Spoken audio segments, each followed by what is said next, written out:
Welcome. Hello. And welcome to Fox and Hansel pre-grad ball. We just thought we'd take this opportunity, because we never see each other anymore, to make a video Thank you, for... Faye. Thanks, Faye. Charger. To make a video for Aron Sood, who won a prize from us a while ago. And now the prize was an adventure story starring yourself, written by us. Yes. Now, actually, we have written it, but we've sort of left it somewhere. It's somewhere in my room, and if you've seen my room, it's a bomb site. So we can't actually send you the written version, but we remember it, don't we? Mm-hmm. We remember it. Mm-hmm. So it begins. How does it begin? It begins in a far-off land. In a far-off land. In the future. In the future. A place. A place. No one would ever want to go to such a place. No, because it was an island, you see. Inhabited almost exclusively by bears. Just bears. Just bears. Roaming. Sometimes galloping, and sometimes kind of a slight frolic, depending on the mood. And then every Thursday they would have a dance. A bear dance. A bear dance. But did you hear the joke? It's like barn dance, a bear dance. And every Thursday that would happen. Now that sounds like a really fun place, but apparently reports come in that they get quite violent, these bears, and eat people, so no one would ever want to go there. Unfortunately, there was once an egg that rolled up on shore on this island. Washed and rolled, both of them, I'd say. Yeah. It would skid on sand, actually, so it would probably just get washed up, I'd say. Yes, and it arrived here on this little island rock, surrounded by bears. All the bears, many different kinds of bears. Black bears, brown bears, polar bears.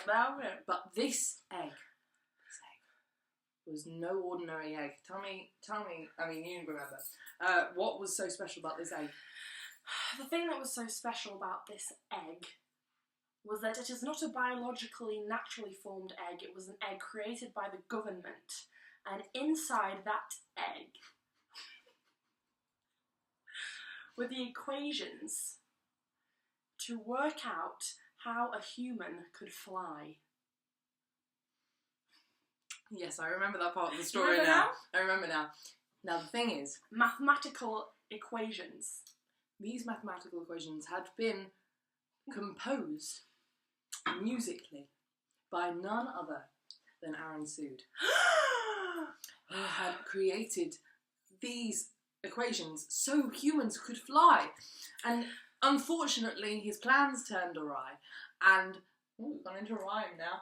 And the egg was stolen from him and thrown into the ocean. But it was a very strong egg because it was not biologically. And you'd think that's the worst of it, but as it would turn out, these are highly intelligent bears. Mm-hmm. So these bears find an egg on the beach. They crack it open. And they find the equations, the musical mathematical equations.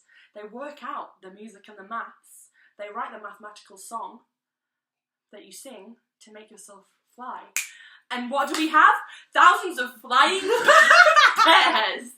Thousands of them! Thousands. Soaring amongst the skies! The sky is full of flying bears!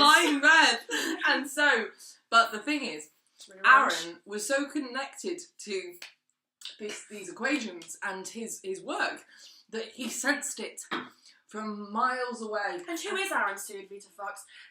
Let's describe the character a little at least. Brave, handsome, majestic, a genius of epic proportions. The mind was so acutely tuned that he could sense from eons away that something was amiss, and he went, no. And his friends went, what? Why did you just say no in the middle of the conversation? That was weird. And he went, I just had a sense that something has changed. Luckily for him, everyone else also sensed it because of the hordes of flying bears going Yes. through the sky. They sensed a little bit after when the bears came, but he knew already because he knew that the egg had been broken open because he had that kind of intuition. He did. He was a very intuitive He had a person. astute sense. Yes. Very astute. And so, he was ahead of the crowd because the crowd are all running into the fields because you see the bears travelled over from the island because they could fly. To pillage. To pillage. Disclaimer, not all bears are like this. Not all bears, just these Hashtag ones. not all bears. God. Enough. For fiction. Anyway! What happened next in the story that we wrote is that all the humans panicked at the sight of flying Rightly. bears. Well, I would have panicked. we're you know, a conservative bunch in our ways. We're used to not having the sky full of bears, and so it took us by surprise in the story. At least. So when this happened, everyone ran out with pitchforks and spears and Soon realised that they weren't much use because the bears were in the sky. yes. So then they started getting out the anti-gravity machines, but they didn't work because they hadn't been invented yet. And so then the bears just decided to start coming down because they were hungry. But Aron was already there because Aron was prepared and had got there before all the hordes of people because he knew that this was going to happen.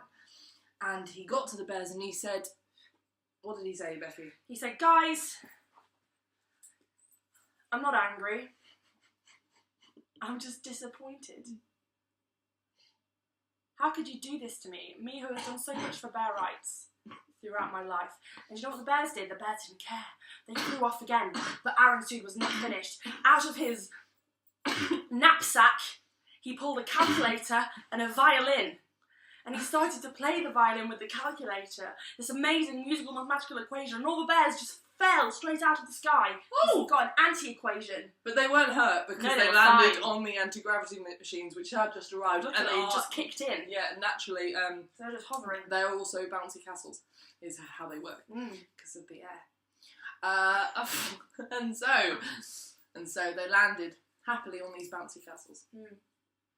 And the bears were safe, but earthbound. And Aron said, with his violin, he brought the magic back. Not magic, maths. Into the violin. And then the violin started to float. And it was sent up into the sky. And he knew he could call it back with a simple whistle if he needed to later. But for the moment, it needed to stay up there with all the magic and all the equations and all the knowledge of how to fly. It needed to stay up there until people were wiser, really, and more willing. Until they were ready, yeah? Until ready, yeah. to share magic and share maths. Share the ability to fly with not just us, but with the bears. But in a sort of organised fashion. With some rules and some rules, because, you know, organised fun. Yes. Otherwise we'd all be crashing into each other and trees. And with that, all the bears were very sorry. Yeah, because they I mean, they but felt bad. They did feel bad because they had eaten a lot of humans and they jumped to on their islands. Yeah. But they were really happy to be among people then, and suddenly I think this was a huge step in human-bear interrelations. It was. All because of Aron, really, because without Aron sued. Yeah, because without it, they would never have, without Aron's equations, they would have never met. And so began a new age of bear and human living side by side. Now, Becky. Yes. So that's more or less the end of the story. Yeah. There was, I'm so annoyed that we couldn't find the story because there was a really good final line. Well, unfortunately, we can't find it. Yeah. So. No, but it started, maybe we can find it. And thus we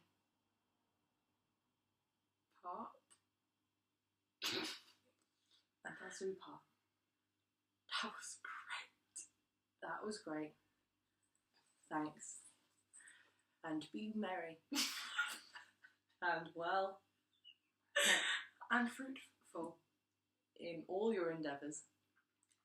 Be kind to your children.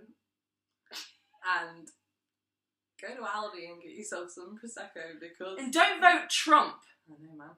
If you're American watching, let's let it end.